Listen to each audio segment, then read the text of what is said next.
Hello बच्चों, फटाफट से रिवाइज कर लेते हैं सर्कल चैप्टर को। तो सर्कल चैप्टर को रिवाइज करना है हमें। देखिए, तो सबसे पहले शुरुआत करेंगे सर्कल चैप्टर में कोनिक सेक्शन का ये एक पार्ट है। तो फिर अगर हमारा कोई भी सर्कल है सबसे पहले, और अगर उसमें दो कोड हमारे ए बी और सी डी है मान के चलिए, और वो अगर हमारे सेंटर पे थीटा एंगल बना रहे हैं तो दोनों कोड इक्वल होंगे, यानी सेम एंगल बनाएंगे तो दोनों कोड इक्वल होंगे, यानी सेम एंगल सेम साइड के सेम एंगल सब्स्टिट्यूट करेंगे सेंटर पर। ओके। अगर दो कोड हैं उनसे परपेंडिकुलर डिस्टेंस सेम है तो दोनों कोड का डिस्टेंस भी सेम होगा। ठीक है ना। अगर कोई मान लीजिए कि यहाँ पे मान लीजिए कि एक कोड है जिससे मतलब सेंटर पे एंगल 2 थीटा बन रहा है, तो कहीं पे भी यहाँ हो चाहे यहाँ हो, यानी कहीं पे सरकमफ्रेंस पे होगा तो एंगल थीटा बनेगा। वही बात करते हैं एक और प्रॉपर्टी की। तो ये देखिए, जब हमारा कोई भी सर्कल एक कॉमन कोड से अलग अलग यहाँ पे थीटा बना दे, यहाँ पे बना दे, यहाँ पे बना दे, सेम ही एंगल बनेगा, थीटा ही बनेगा। चाहे वो यहाँ पे बना दे, कहीं पे भी बना दे, थीटा ही बनना है। करते हैं साइक्लिक क्वाड्रिलेटरल की। तो साइक्लिक क्वाड्रिलेटरल होता क्या है? सर्कल के अंदर क्वाड्रिलेटरल। अब इसका कुछ प्रॉपर्टी होता है कि हम लोग का अपोजिट साइड का सम 180 डिग्री होता है।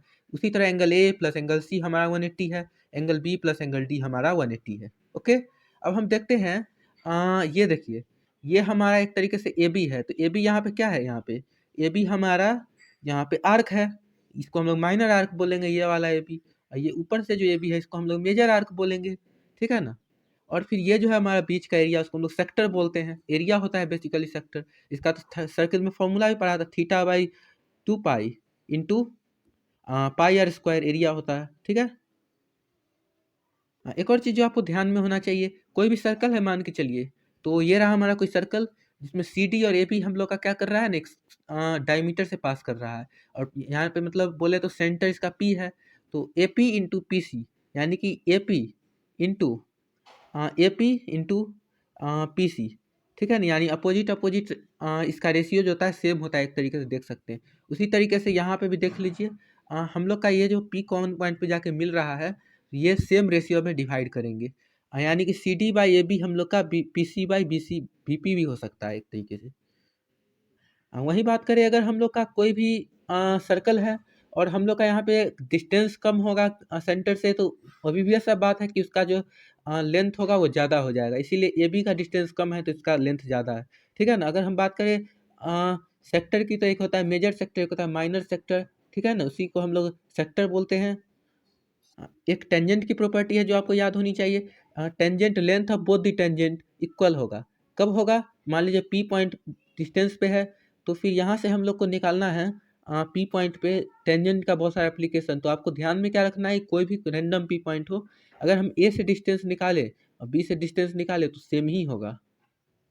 आइए अब चलते हैं सर्कल पे। सर्कल का हमारा जो ये है, हमारा सर्कल जिसका सेंटर मान लीजिए एच के है और कोई बाहर का पॉइंट पी है एक्स कॉमा वाई, तो इसका जो इक्वेशन हम लोग लिख सकते हैं, एक्स माइनस एच का स्क्वायर, एक्स माइनस एच का square plus Y minus K का square is equal to are square. R हम लोग का यहाँ पे ए है इसलिए ए स्क्वायर है ना। तो सेंटर हम लोग का एच के होता है। ठीक है ना। और हम लोग का रेडियस होता है ए। इसी को जब हम लोग खोलते हैं तो हम लोग का कुछ इस तरीके का आता है, x square plus Y square minus 2 g x minus 2 f Y plus C is equal to zero. इसमें सेंटर हम लोग का होता है minus g minus f, radius होता है under root g square plus f square minus c. अगर हम लोग बात करें कि हम लोग है g square plus f square minus c, ये क्या है? हम लोग का रेडियस है। ठीक है ना। अगर हम लोग का ये कोई पॉइंट है मान के चलिए, अगर हम लोग का ये ग्रेटर देन जीरो है तो सर्कल जो होगा रियल होगा, लेकिन अगर इक्वल टू जीरो है तो ये हम लोग का पॉइंट सर्कल होगा। क्यों पॉइंट सर्कल होगा?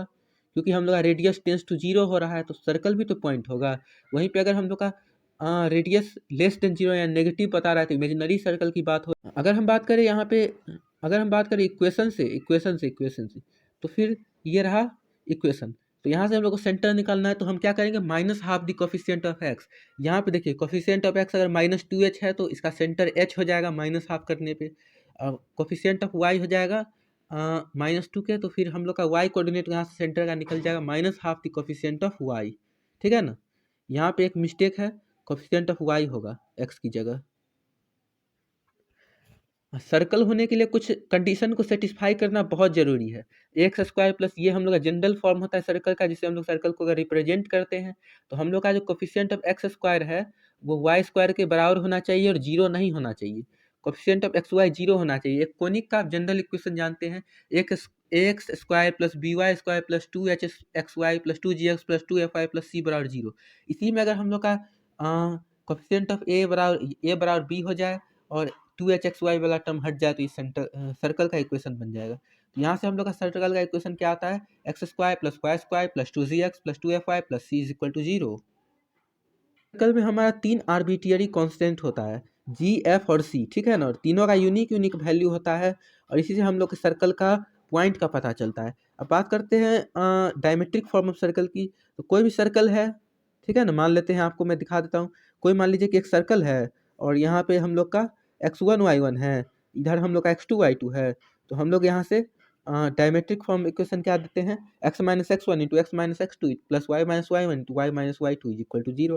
और ये आता कहाँ से है, तो ये से सिंपल सा है, स्लोप से आता है, क्योंकि यहाँ से 90 डिग्री बनता है। आपको ध्यान में क्या रखना है, डायमीटर है ये, डायमीटर। तो डायमीटर से जो हमारा यहाँ पे सरकमफ्रेंस में बनेगा 90 डिग्री बनेगा और यहाँ से हम लोग स्लोप निकाल निकाल के इक्वेशन निकाल लेते हैं। Okay, y minus Y one is equal to M x minus x one, लेकिन यही आता है, तो आपको याद यही रखना है बेसिकली। यहाँ देखिएगा, उसी को हमने यहाँ पे तोड़ दिया है, ये देखिए तोड़ दिया है। तो हमने जब इसे तोड़ा है तो x के लिए हमारा कुछ इस तरीके से आया है, y के लिए हमारा कुछ इस तरीके से आया, यानी कि हम लोग का एक सर्कल जो है उसका हम लोग को यहाँ से ऑब्जर्वेशन मिला कि x कोऑर्डिनेट हम लोग का दो हो सकता है, दो रूट हो सकता है x कोऑर्डिनेट का, y कोऑर्डिनेट का। ये सब कौन है, डायमीटर का एंड है, दो डायमीटर है ना, तो दो कोऑर्डिनेट होंगे, ठीक है ना। यहाँ एक क्वाड्रेटिक है जिसके रूट डायमेट्रिक एंड के x कोऑर्डिनेट को बताते हैं, दूसरा है जिसके y कोऑर्डिनेट को बताते हैं, ठीक है। पता होगा कि मान लीजिए कि एक सर्कल है और सर्कल दे दिया यहाँ पे, इसका कोड दे दिया है और हम लोग का रेडियस है और ये है हमारा मिनिमम डिस्टेंस फ्रॉम सेंटर। तो अगर एक्स इंटरसेप्ट और वाई इंटरसेप्ट की बात करें तो फिर ये जो सर्कल का जनरल इक्वेशन है, उसी में अगर हम लोग एक्स इंटरसेप्ट की बात करें तो वाई जीरो रखेंगे तो two under root g square minus c आएगा, वहीं एक्स को जीरो रखें तो वाई इंटरसेप्ट आएगा two under root f square minus c, ठीक है ना, क्वेश्चन दे देगा। और फिर हम लोग का पता क्या करना है, तो हम लोग डिस्टेंस तो निकाल ही सकते हैं ना, किसी इक्वेशन से हम लोग डिस्टेंस को निकाल सकते हैं। ये देखिए, ये रेडियस है और ये रहा हमारा यहाँ से परपेंडिकुलर डिस्टेंस, अगर रेडियस के बराबर कर देना है हम लोग को तो यहाँ से हम लोग को पता चलेगा। फुट ऑफ परपेंडिकुलर भी निकाल सकते हैं हम लोग, स्ट्रेट लाइन में पढ़ा होगा आपने। करते हैं position of point with respect to circle की। तो अगर हम लोग का, ध्यान से सुनिएगा, अगर हम लोग का कोई भी पॉइंट हम लोग पुट करके देख रहे हैं, सर्कल के इक्वेशन है पुट करके देख रहे हैं, इसमें सर्कल का इक्वेशन है, इसमें हम लोग क्या कर रहे हैं, पॉइंट को पुट करके देख रहे हैं। तो क्या हो रहा है ना कि अगर हम लोग का वो पॉइंट पुट करने पे हम लोग का ग्रेटर देन जीरो यानी कि पॉजिटिव आ रहा है तो हम लोग का वो सर्कल के बाहर लाई करेगा, इक्वल टू आ रहा है तब तो सर्कल पे ही लाई करेगा, आप भी जानते हैं, और लेस देन आ रहा है तो फिर इनसाइड लाई करेगा, यानी अंदर में लाई करेगा। ओके, यहाँ पे देखिएगा, यहाँ पे सर्कल है तो यहाँ पे बेसिकली सर्कल का centre minus g minus F है, ठीक है ना, और यहाँ पे पॉइंट पी लाई कर रहा है, तो इसको हम लोग जब सर्कल के इक्वेशन में x1 y1 डाल के देखते हैं तो हम लोग का यहाँ पे ग्रेटर देन जीरो आएगा, क्योंकि सर्कल के इक्वेशन से बड़ा है, तो फिर आप समझ ही सकते हैं कि ये आउटसाइड सर्कल लाई कर रहा है। और चीज़ ध्यान में रखिएगा, ग्रेटेस्ट डिस्टेंस और लीस्ट डिस्टेंस की अगर हम लोग बात करें तो देखिएगा, कोई भी सर्कल है तो उसका ग्रेटेस्ट डिस्टेंस क्या हो सकता है, ये एक सर्कल है और यहाँ पे बेसिकली ए पॉइंट है, पी पॉइंट है और सी पॉइंट है, ठीक है ना। तो फिर हम लोग क्या करेंगे, यहाँ पे मिनिमम डिस्टेंस निकालना है यहाँ से यहाँ तक का, ये इस पॉइंट से सर्कल का। तो इसमें से हम क्या करेंगे, रेडियस घट जाएंगे, एक रेडियस घट जाएंगे तो हमारा मिनिमम डिस्टेंस आएगा। मैक्सिमम डिस्टेंस अगर हम लोग को निकालना है तो हम लोग यहाँ से दो रेडियस जोड़ देंगे इसमें, यहाँ तक का डिस्टेंस। ओके, अगर हम बात करें पैरामेट्रिक इक्वेशन की, तो पैरामेट्रिक इक्वेशन क्या होता है, x square plus Y square equal to are square होता है, x is equal to r cos theta, y is equal to r sine theta डाल देंगे और हम लोग का ये सर्कल का पैरामेट्रिक इक्वेशन है, कहीं पे भी हम लोग डाल सकते हैं, ठीक है ना। बोले तो उसका ओरिजिन शिफ्ट हो गया तो हम एक्स को h plus r cos theta, y को k plus are sine theta, इस तरीके से डाल के पुट करके निकाल सकते हैं। टेंजेंट एंड नॉर्मल की बात करें तो टेंजेंट क्या होता है, किसी भी सर्कल का जो लिमिटिंग पॉइंट ऑफ कोड होता है उसी को हम लोग टेंजेंट बोलते हैं। परपेंडिकुलर होता है उसको हम लोग नॉर्मल बोलते हैं। टेंजेंट हम लोग का ये नहीं कि सिर्फ एक सर्कल चाहे कोई भी चीज़ है उसका मतलब पास कर गया एकदम साइड से, इसका भी टेंजेंट हो सकता है, y equal to x cube graph का। यानी कि टेंजेंट सिर्फ ग्राफ को कट नहीं कर, मतलब कट भी कर सकता है, ऐसा नहीं कि कट नहीं करेगा कभी ग्राफ को कट भी कर सकता है, ये आपको ध्यान में रखना है, ठीक है ना, लाइन एंड सर्कल की बात करते हैं।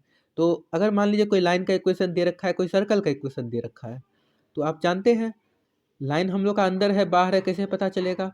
तो रेडियस सर्कल का निकालेंगे, उसके बाद फिर distance of line from the centre of the circle निकालेंगे। अगर हम लोग का छोटा आ गया है तो अंदर लाई करेगा वो लाइन, अगर हम लोग का इक्वल टू आ गया तो पॉइंट ऑफ कॉन्टैक्ट या टेंजेंट है, और वहीं अगर बाहर आ गया है तो हम लोग का बाहर चला गया है लाइन, पे कोई रूट नहीं होगा, सर्कल को इंटरसेक्ट ही नहीं कर रहा है। दो रूट कब होगा? जब सर्कल को अंदर में काटेगा, टेंजेंट होने के कारण यहाँ पे दो इक्वल रूट होगा।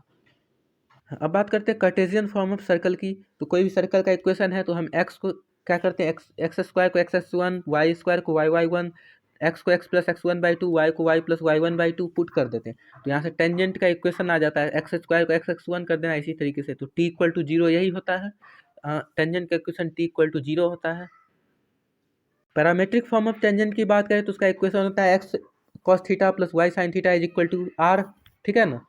वहीं पे अगर हम लोग यहाँ पे ओरिजिन शिफ्ट कर दे तो एच के से तो इतना हो जाएगा, ठीक है ना, आप मतलब देख सकते हैं। अब हम बात करते हैं point of intersection of tangent की। तो मान लीजिए कि कोई सर्कल है और उसका मतलब कोई पॉइंट ले लिए, ये कॉस अल्फा ये साइन अल्फा, ठीक है ना, और फिर हम लोग को टेंजेंट निकालना है, सब्स्टिट्यूशन करके हम लोग निकाल सकते हैं। लेकिन आप यहाँ पे नहीं करें पैरामेट्रिक सब्स्टिट्यूशन, डायरेक्ट टेंजेंट निकाल लें।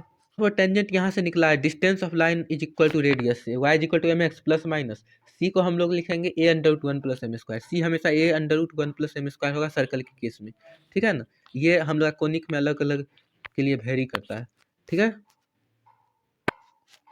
बात करते हैं लेंथ ऑफ टेंजेंट की। तो लेंथ ऑफ टेंजेंट हम लोग निकाल सकते हैं अंडर रूट एस वन से। अंडर रूट एस वन कहने का मतलब कोई x one y one point है, तो सर्कल का अगर इक्वेशन दे रखा है तो उसमें पुट कर देंगे तो हो गया। और एक यहाँ पे देखिएगा फिगर में, ये हम लोग का मान लीजिए कि कोई सर्कल दे रखा है, ठीक है। ये भी हम लोग का क्या है यहाँ पे, ये भी हम लोग का एक कोड है, पी हम लोग का बाहर का पॉइंट है। और फिर हम लोग को लेंथ बोले तो लेंथ ऑफ टेंजेंट निकालना है। तो देखिए पहले अलग अलग हम लोग देखेंगे अभी लेंथ ऑफ टेंजेंट से हम लोग क्या क्या निकाल सकते हैं। तो area of triangle p o a b की बात करें, पी ओ ए बी, ठीक है ना, पी ओ ए बी, ये वाले रेक्टेंगल की बात हो रही है ना, ये वाला, इसका हमें निकालना है। हमारा बेसिकली इसका एरिया प्लस इसका एरिया है ना। कोड ऑफ कॉन्टैक्ट हमारा दिया हुआ है मान के चलिए, और हमें क्या निकालना है यहाँ पे, लेंथ ऑफ टेंजेंट निकालना है। तो हम लोग को एक और फॉर्मूला याद रहना चाहिए, two l r by under root r square plus l square, जहाँ पे एल क्या है, लेंथ ऑफ टेंजेंट है, ठीक है ना। यहाँ से हम लोग एरिया ऑफ ट्रायंगल निकाल सकते हैं। एरिया ऑफ ट्रायंगल निकालने का ये फॉर्मूला आपको याद ही होना चाहिए, two l r upon r square plus l square under root, लंबा जाएगा। हाँ एक चीज़ देखिएगा यहाँ पे, एक मान लीजिए कि हम लोग का ट्रायंगल दे रखा है, ये हम लोग का ट्रायंगल है, ये हम लोग का बीच में थीटा बन रहा है, ये ए है ये बी है, तो इसका हम लोग को एरिया निकालना है। तो half a b sine theta हम लोग बोल सकते हैं, half a b sine theta angle between them, यानी half a b angle between them. हम लोग जानते हैं कि एंगल बिटवीन टेंजेंट क्या होता है हम लोग का, यहाँ पे देखिएगा ये और ये दोनों लाइन के बीच एंगल बिटवीन देम क्या होगा, pair of tangent, two tan theta upon one minus tan square theta, ठीक है ना, मॉड में होता है। आइए अब बात करते हैं डायरेक्टर सर्कल की। तो डायरेक्टर सर्कल हम लोग का आखिर होता क्या है। तो हम लोग का जो मान के चलिए कोई एक्सटर्नल पॉइंट पे टेंजेंट बन रहा है, तो वहाँ से हम लोग का एक सर्कल बन रहा है बेसिकली, और सेंटर हम लोग का वही हो रहा है। आपको दिखाते एक छोटा सर्कल है, तो यहाँ से हम लोग का एक टेंजेंट बना है, ठीक है ना। यहाँ पे टेंजेंट मीट किया, यहाँ सेंटर है, तो यहाँ पे इतना रेडियस का एक सर्कल हुआ, यही हम लोग का डायरेक्टर सर्कल, यानी टेंजेंट का लोकस होता है डायरेक्टर सर्कल। आपको ध्यान क्या रखना है इसमें, ये तो हो गया। अब देखिएगा ध्यान ये रखना है बेसिकली कि हम लोग का जो डायरेक्टर सर्कल का रेडियस होता है रूट टू टाइम्स होता है सर्कल के रेडियस के, यानी 1.414 टाइम होता है सर्कल के रेडियस के। इसका जो इक्वेशन होगा बस कांस्टेंट से डिफर करेगा, क्योंकि ये कॉन्सेंट्रिक सर्कल है, तो इसका सिर्फ कांस्टेंट से डिफर करना भी चाहिए। Equation of code between two point हम लोग का कैसे निकलता है। तो देखिएगा मान लीजिए कोई कोड दे रखा है, और ये देखिए पी पॉइंट है जिसको अल्फा बोला गया यहाँ पे, और क्यू पॉइंट है इसको बीटा बोला गया। अल्फा कहने का मतलब क्या है, a cos alpha A sine alpha, और क्यू हम लोग का है, बीटा कहने का क्या मतलब है, a cos beta a sine beta. तो हम लोग क्या करेंगे यहाँ पे, मिड पॉइंट का हम लोग निकालेंगे अगर लोकस, तो पॉइंट एक्स कोऑर्डिनेट का सम बाई टू कर देंगे, वाई कोऑर्डिनेट का सम बाई टू कर देंगे, और अल्फा बीटा को सेपरेट कर लेंगे। बात करें तो यहाँ पे हम लोग का इक्वेशन ऑफ टेंजेंट यानी कि y minus Y one into y two minus Y one, यानी कि डबल 2 पॉइंट फॉर्म लगा के और हम लोग इक्वेशन ऑफ टेंजेंट निकालते हैं। तो इसका फॉर्मूला आपको याद रख सकते हैं, अगर आपको मन करे तो, नहीं तो निकाल लें, यही फॉर्मूला है। को कोड ऑफ सर्कल का मिड पॉइंट दे रखा है, ठीक है ना, मिड पॉइंट दे रखा है x1 y1, सर्कल है x square plus Y square equal to a square. तो फिर हम लोग कोड ऑफ कॉन्टैक्ट हम लोग निकाल सकते हैं t is equal to S1 करके, ठीक है ना, equation of code of contact निकाल सकते हैं, ठीक है। t is equal to S1 करेंगे, t कहने का मतलब क्या है, x को x1 कर देना है, y को y1 कर देना है, x मतलब एक्स स्क्वायर को और वाई स्क्वायर को, और x को x plus x1 by two और y को y plus y1 by two, और इज इक्वल टू S1 क्या है, S1 एक x1 y1 पॉइंट है जो इसको सेटिस्फाई करेगा जब हम यहाँ पे पुट कर देंगे। अब बात करते हैं equation of code of contact के इक्वेशन कैसे लिखेंगे। तो मान लीजिए कि एक सर्कल है और फिर यहाँ पे हम लोग का कोई टेंजेंट, सॉरी यहाँ पे हम लोग का एक टेंजेंट बन रहा है, टेंजेंट बन रहा है, ठीक है, सॉरी यहाँ पे टेंजेंट बन रहा है। तो फिर यहाँ पे जहाँ पे टेंजेंट काट रहा है तो यहीं पे हम लोग का कोड ऑफ कॉन्टैक्ट होता है। इसे हम मान लीजिए ए बी पॉइंट नाम दे देते हैं। तो हम लोग का इसका जो इक्वेशन होता है t is equal to zero हो जाता है। t कहने का तो एक्स स्क्वायर को x1 से, वाई स्क्वायर को y1 से, इस तरीके से सब्सटीट्यूट करके इक्वल टू जीरो कर देंगे। और x1 y1 क्या होगा, कोई बाहरी पॉइंट होगा x1 y1 यहाँ का, ठीक है। पेयर ऑफ टेंजेंट की बात करें तो इसका फॉर्मूला होता है SS1 is equal to t square. अब आप जानते हैं S होता है इक्वेशन ऑफ सर्कल, S1 होता है कोई बाहरी पॉइंट से सर्कल को सेटिस्फाई करवाया गया, T क्या होता है, x को x1 से, y को y, एक्स स्क्वायर को x1 से, वाई स्क्वायर को y1 से, इस तरीके से हम लोग पुट कर देंगे। SS1 is equal to t square हम लोग का इक्वेशन आ जाएगा। ऑफ सर्कल की, तो कोई भी फैमिली ऑफ सर्कल है तो उसका हम लोग किस तरीके से निकाल सकते हैं। तो मान लीजिए कोई सर्कल S1 है जिसका इक्वेशन, पहला सर्कल जिसका S1 दिया हुआ है इक्वेशन, और दूसरा सर्कल है जिसका S2 दिया हुआ है इक्वेशन, ठीक है ना। तो हम लोग का मान लीजिए कि ये फैमिली ऑफ सर्कल से पास कर रहा है, ठीक है ना, फैमिली ऑफ सर्कल से अगर पास करेगा तो फिर हम लोग क्या लिखेंगे, S1 plus lambda S2 is equal to zero. को बताना नहीं चाहिए क्योंकि ये हमको लगता है सिलेबस में नहीं है, हट गया है, ठीक है ना, तो इसे बाद में डिस्कस करेंगे। वहीं पे चाहे कोई भी हो, फैमिली ऑफ लाइन हो, सर्कल और लाइन है तो सर्कल का equation plus lambda times line का इक्वेशन है ना, इसे हम क्या कहेंगे, फैमिली का इक्वेशन। उसी तरीके से हमारा अगर मान लीजिए कि दो सर्कल होगा तो S1 प्लस लेमडा S2, दो लाइन होगा तो L1 plus lambda L2 is equal to zero. और लेमडा हम लोग का क्या होगा, कोई वेरिएबल होगा जो पॉइंट पुट करके हम लोग का कुछ कंडीशन दिया होगा निकाल लेंगे। एक और चीज़ जो नोट करने वाला यहाँ पे होता है कि हम लोग का जो कोई मान लीजिए कि सर्कल है, इसमें ट्रायंगल है, ठीक है ना, तो इसका साइड L1 L2 L3 है, ठीक है ना। तो फिर हम लोग को सर्कमस्क्राइब कर रहा है यहाँ पे सर्कल के अंदर। तो हम लोग का बेसिकली ये वाला इक्वेशन यूज होगा, L1 L2 plus lambda times L2 L3 plus mu time L2 L3 L4 is equal to zero. दो कंडीशन आपका दो साइड दिया होगा, आप इजीली निकाल सकते हैं। और फिर सर्कल का जानते ही आप एक्स स्क्वायर वाई स्क्वायर का कोऑर्डिनेट जीरो होता है, एक्स वाई का कोऑर्डिनेट टर्म जीरो होता है, तो इसे पुट कर देंगे equation of circle general equation में, वहाँ से हम लोग का कंडीशन आ जाएगा, इक्वेशन आ जाएगा, सॉल्व कर लेंगे। इसे हमारा 4 साइड का 5 साइड का निकाल सकते हैं। हाँ, अब देखिएगा, अब बात करते हैं टेंजेंट के कुछ प्रॉपर्टी की। दो सर्कल है मान के चलिए, ये रहा हमारा पहला सर्कल और ये रहा हमारा दूसरा सर्कल, ठीक है ना। तो यहाँ देखिएगा, ये हमारा यहाँ से यहाँ तक का जो एक टेंजेंट बन रहा है, इसे हम क्या कहेंगे, डी सी टी, यानी डायरेक्ट कॉमन टेंजेंट, ये डायरेक्टली बन रहा है। वहीं पे अगर हम लोग का यहाँ से यहाँ तक बन रहा है तो टी सी टी बोलेंगे उसे, यानी transverse common tangent, transverse tangent बन रहा है, ठीक है ना। तो ये भी टी सी टी होगा, एक डी सी टी होगा। हाँ, या फिर आप बोल सकते हैं एक तरीके से, अगर आपका सेंटर लाई कर रहा है एक साइड में तो हम लोग इसको क्या कहेंगे, डायरेक्ट कॉमन टेंजेंट, नहीं तो हम लोग का ट्रांसवर्स हो जाएगा अगर अपोजिट अपोजिट सेंटर लाई कर रहा है टेंजेंट के। तो फिगर में आप देख के समझ लीजिए। तो फिर अगर हम लोग का कोई मान लीजिए सर्कल है, इसका दोनों रेडियस सेम दे दिया है, ठीक है ना, R1 is equal to R2 दे दिया है, तो हम लोग का जो डायरेक्ट टेंजेंट है वो हम लोग का इसको एक्सटर्नली R1:R2 के रेशियो में डिवाइड करता है। क्वेश्चन करेंगे सब पता चल जाएगा आपको। एक और चीज़ ध्यान में रखिएगा, डायरेक्ट कॉमन टेंजेंट का लेंथ हम लोग का ट्रांसवर्स कॉमन टेंजेंट से बड़ा होता है, ठीक है। की बात करें तो इसका कुछ याद वाद नहीं रखना है, बस थोड़ा सा आप क्या कर सकते हैं, तो पाइथागोरस ट्रिपलेट लगा सकते हैं, डिस्टेंस डिस्टेंस ज्योमेट्री कॉमन लगा के निकाल सकते हैं। लेंथ ऑफ टेंजेंट तो आप जानते ही हैं। अगर हम लोग अलग अलग केसेस की बात कर लेते हैं तो देखिएगा यहाँ पे स्क्रीन पर देखते रहिएगा। आपका मान लीजिए कि दो सर्कल दे रखा है, ये रहा हमारा पहला सर्कल और ये रहा हमारा दूसरा सर्कल। तो इसके जो सेंटर से जो डिस्टेंस है वो R1 प्लस R2 से छोटे हैं, यानी कि ये सर्कल एक्सटर्नली हम लोग का टच कर रहा है। एक्सटर्नली टच कर रहा है तो हम लोग का जो टेंजेंट बनेगा यहाँ पे, कितना टेंजेंट बनेगा, एक ये, एक ये, एक ये और एक ये, 4 टेंजेंट बन रहा है बेसिकली।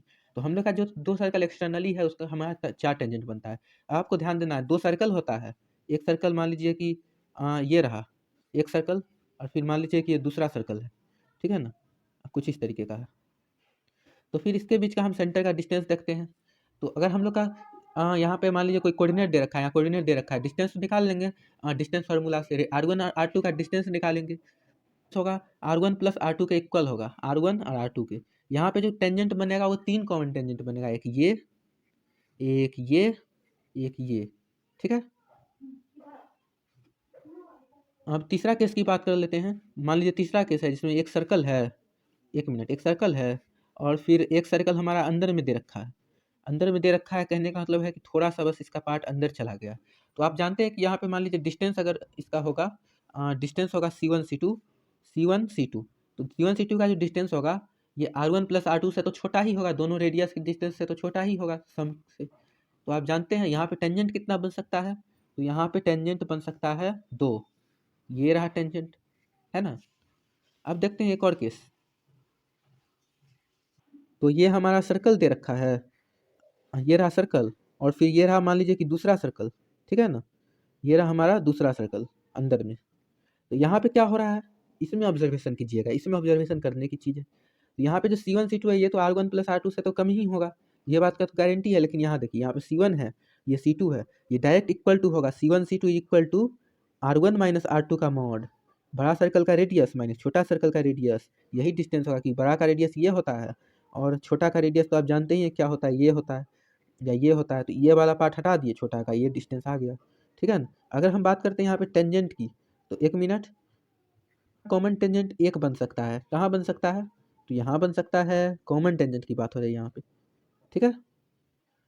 एक और केस लेते हैं, चलिए एक और केस लेते हैं। ये रहा हमारा पहला सर्कल और फिर इसके अंदर में एक मान लीजिए छोटा सा दूसरा सर्कल लाई कर रहा है, यहाँ पे मान लीजिए लाई कर रहा है, ठीक है, यहाँ पे। तो यहाँ पे C1 C2 less than R1 minus R2 भी है, बोले तो और छोटा है। तो यहाँ पे कोई भी कॉमन टेंजेंट भी नहीं बन रहा है क्योंकि कोई रूट का इक्वेशन ही का सोल्यूशन ही नहीं आ रहा है। अब बात करते हैं रेडिकल एक्सिस की। तो रेडिकल एक्सिस में हम लोग का मान लीजिए एक सर्कल है और फिर हम लोग का ये दो सर्कल है, ठीक है ना। और यहाँ पे हम लोग का मान लीजिए कॉमन टेंजेंट कोई मानिए कि बन रहा है, ठीक है। तो यहाँ पे जो हम लोग का जो रेडिकल एक्सिस का अगर इक्वेशन की हम लोग बात करें तो पहला इक्वेशन सर्कल का S1 है, दूसरा इक्वेशन S2 है। तो S1 माइनस S2 कर देंगे यहाँ पे डायरेक्ट, तो ये आ जाएगा इक्वल टू, ठीक है ना। तो वहीं से हमारा कंडीशन आ रहा है S1 S2 से, हम लोग S1 सर्कल था जी, ये हम लोग इक्वेशन है, S2 सर्कल का ये इक्वेशन, रेडिकल एक्सिस दोनों को सब्ट्रैक्ट करके 2G1 minus G2 into x plus 2F1 minus F2 into y plus C1 minus C2 is equal to 0। एक बात जो आपको ध्यान में रखना है कि दोनों जो सर्कल दिया हुआ है रेडिकल एक्सिस का, उसका मतलब सर्कल का सबसे पहले तो इक्वेशन को आपको यूनिटी करना है, अगर नहीं है तो, नहीं तो यूनिटी तो होना ही चाहिए, तभी सर्कल वैलिड होगा।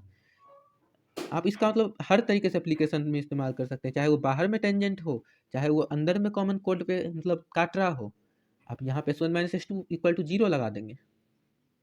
अब कुछ प्रॉपर्टी की अगर हम लोग बात कर ले तो रेडिकल एक्सिस हम लोग का परपेंडिकुलर होता है लाइन ज्वाइनिंग सेंटर के।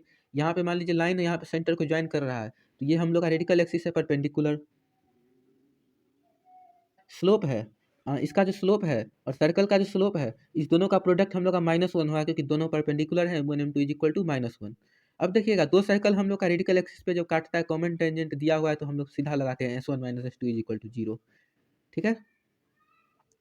अगर कोई दो सर्कल टच कर रहा है एक दूसरे को, ठीक है ना, टच कर रहा है, तो आप भी जानते हैं कि यहाँ पे भी हम लोग क्या करेंगे, S1 minus S2 is equal to 0 लगा के इक्वेशन ले लेंगे रेडिकल एक्सिस का। एक और बात बता दें कि रेडिकल एक्सिस सर्कल के बेसिस पे पास करता है, कोई भी मिड पॉइंट से पास करे ये जरूरी नहीं है। और प्रॉपर्टी जो आपको ध्यान में होना चाहिए कि रेडिकल एक्सिस हमारा टेंजेंट को बाइसेक्ट करता है। जी हाँ, ये देखिए टेंजेंट यहाँ पे दे रखा है हम लोग का, ये टेंजेंट, ये टेंजेंट, ठीक है ना। तो कॉमन टेंजेंट जो है वो हम लोग का रेडिकल एक्सिस को बाइसेक्ट करता है, ठीक है। यहाँ देखिए यहाँ पे टेंजेंट है ये और ये इक्वल होगा, ये और ये इक्वल होगा, इस तरीके से रेडिकल एक्सिस हमारा कॉमन टेंजेंट्स को बाइसेक्ट करता है। यहाँ पे भी देख सकते हैं। अगर हम लोग का सर्कल कंसेंट्रिक हो जाएगा तो फिर हम लोग का रेडिकल एक्सिस थोड़ा बाहर भी हो सकता है, चलेगा, ठीक है ना। Power of the point with respect to circle भी पॉजिटिव है। अब बात करते हैं दो सर्कल का कॉन्सेंट्रिक होने का क्या चांस है। इसका कोई रेडिकल एक्सिस एग्जिस्ट ही नहीं करेगा। प्रॉपर्टी की बात करते हैं तो रेडिकल एक्सिस जो है हमारा, अगर हम लोग का रेडिकल एक्सिस 3 सर्कल से बना हुआ है और फिर हम लोग का ऑर्थो सेंटर से पास कर रहा है, ठीक है ना। यहाँ पे देखिएगा आप, ये जो हमारा सर्कल है तो उसमें हमारा यहाँ पे जब बात करते हैं किसी भी, मान लीजिए पास कर रहा है आपका ये सर्कल के यहाँ पे सेंटर से पास कर रहा है डायमीटर के फॉर्म में, दूसरे सर्कल का थोड़ा सा पार्ट टच हो रहा है। ऐसा ही 3 सर्कल का अगर होगा तो फिर ये जो सेंटर बनेगा रेडिकल एक्सिस का सेंटर, वो हमारा ऑर्थो सेंटर होगा। इतना ही ध्यान में रखना है।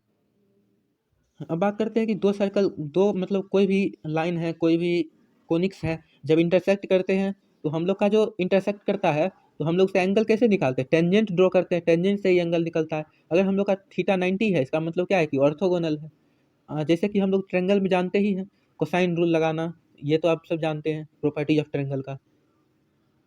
बात करते हैं कंडीशन फॉर ऑर्थोगोनलिटी की, तो फिर यहाँ पे देखिएगा, सबसे पहले तो हम लोग R1 R2 लिख लेंगे दो सर्कल का, क्योंकि ये 90 डिग्री पे काट रहा है तो स्लोप इक्वल होता है, यहाँ से हम लोग प्रूव कर सकते हैं। तो हम लोग का जो कंडीशन निकल के आता है 2GG1 plus 2FF1 is equal to C1 plus C2 आता है, जहाँ पे C1 क्या है, सर्कल का सेंटर, पहला सर्कल दूसरा सर्कल का डिस्टेंस हो गया C1 प्लस C2, और हम लोग का 2GG1 और 2FF1 क्या हो गया, सर्कल का सेंटर्स हो गए अलग अलग।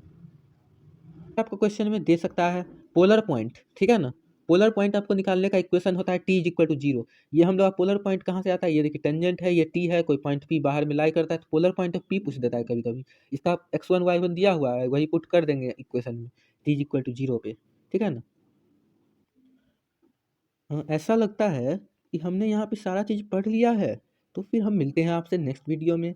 सर्कल के सारे कॉन्सेप्ट को पढ़ लिया है, ठीक है। थैंक यू एवरीवन, आपसे मिलेंगे हम नेक्स्ट वीडियो में।